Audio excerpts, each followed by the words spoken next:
طلاق کے علاوہ ان چیزوں سے بھی نکاح ٹوٹ جاتا ہے۔ ایسا نہیں ہے کہ جب شوہر اپنی بیوی کو طلاق دے گا، طلاق کا لفظ کہے گا تو ہی اس کو طلاق ہوگی، بلکہ کچھ کام بھی ایسے ہیں کہ جس سے نکاح میاں بیوی کا فاسد ہو جاتا ہے، نکاح ٹوٹ جاتا ہے۔ پہلی چیز ہے موت۔ جب بیوی یا شوہر کا انتقال ہو جائے تو پھر ظاہر سی بات ہے کہ نکاح ختم ہو جائے گا۔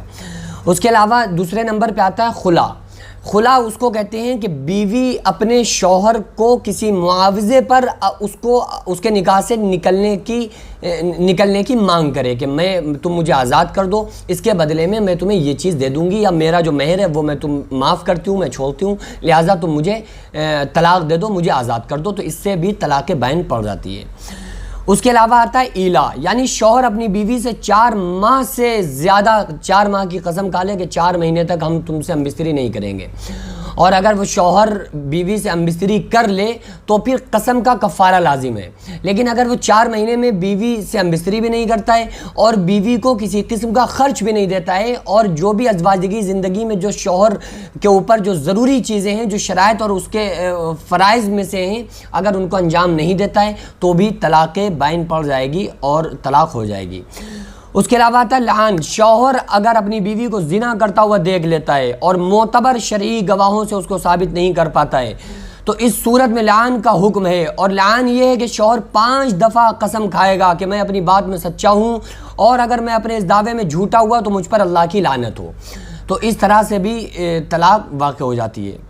اس کے علاوہ شوہر کا غائب ہو جانا، یعنی کہ اگر کوئی شوہر غائب ہو گیا اور نہیں مل رہا ہے، کہ پتہ ہی نہیں اس کا کہاں ہے، وہ تو لاپتہ ہو گیا، نظر ہی نہیں آ رہا ہے، اور نہ ہی اس کا کوئی کانٹیکٹ مل رہا ہے، بہت تلاش کرنے کے بعد بھی شوہر اگر نہیں ملا،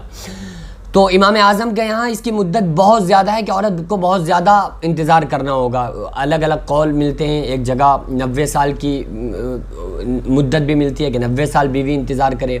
13 سال کی ملتی ہے، 9 سال کی ملتی ہے۔ بہرحال امام مالک کے یہاں 4 سال عورت کو انتظار کرنا چاہیے اپنے شوہر کا، خاوند کھو جائے، گم ہو جائے تو بیوی کو چاہیے کہ 4 سال اس کا انتظار کرے، 4 سال میں اگر وہ مل جائے تو ٹھیک، ورنہ پھر جو قاضی ہوگا وہ اس کو اس کے نکاح سے آزاد کرا دے گا۔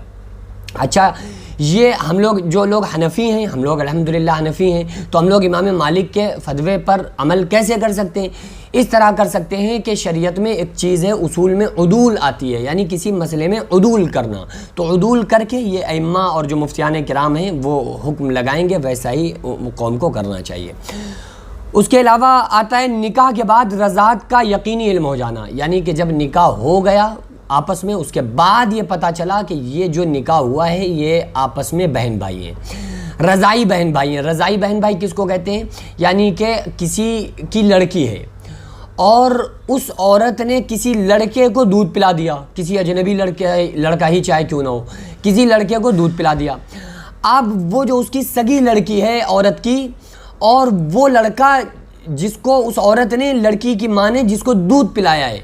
تو وہ لڑکا جس کو دودھ پلایا ہے اور اس کی بیٹی، یہ دونوں آپس میں رضائی بہن بھائی بن گئے،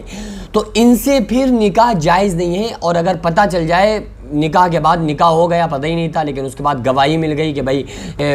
یہ دونوں رضائی بہن بھائی ہیں، تو پھر نکاح فاسد ہو جائے گا، نکاح ٹوٹ جائے گا۔ اللہ تعالیٰ نے قرآن مقدس میں ارشاد فرمایا، حرمت علیکم امہاتکم وبناتکم واخواتکم وعماتکم وبنات الاخ وبنات الاخت وامہاتکم اللاتی ارضعنکم، اور وہ تمہاری مائیں جنہوں نے تم کو دودھ پلایا ہے، آخر میں وامہاتکم اللاتی ارضعنکم، وہ مائیں جنہوں نے تم کو دودھ پلایا ہے، تو اللہ تعالیٰ نے اس سے بھی نکاح کو حرام کر دیا ہے۔ تو اگر کوئی رضائی بہن بھائی ہے تو اس سے بھی نکاح جائز نہیں ہے۔ اور میں نے اس سے پہلے بھی ایک بار ویڈیو میں آپ لوگوں کو بتایا تھا کہ مجھے کیس سننے میں آیا تھا کہ وہ رضائی بہن بھائی تھے، آپس میں محبت ہو گئی، ان کا نکاح ہو گیا، بعد میں تحقیق ہوئی لیکن وہ ایک دوسرے کو چھوڑنے پہ تیار ہی نہیں ہے کہ ہم تو میاں بیوی کی طرح رہ رہے ہیں اور یہ کچھ نہیں ہوتا ہے۔ بہرحال وہ شریعت کو پاؤں تلے کچل کے اپنی زندگی کو گزار رہے ہیں، تو خیر جیسے وہ شریعت کو کچل لیں ایسے ہی قبر میں اور حشر میں فرشتے کچلیں گے، تو اس سے کوئی مسئلہ ہی نہیں ہے۔ اللہ تعالیٰ سے دعا ہے اللہ تبارک و تعالیٰ تمام مسائل اور دین سیکھنے کی توفیق عطا فرمائے۔ وما علینا الا البلاغ۔ السلام علیکم ورحمۃ اللہ وبرکاتہ۔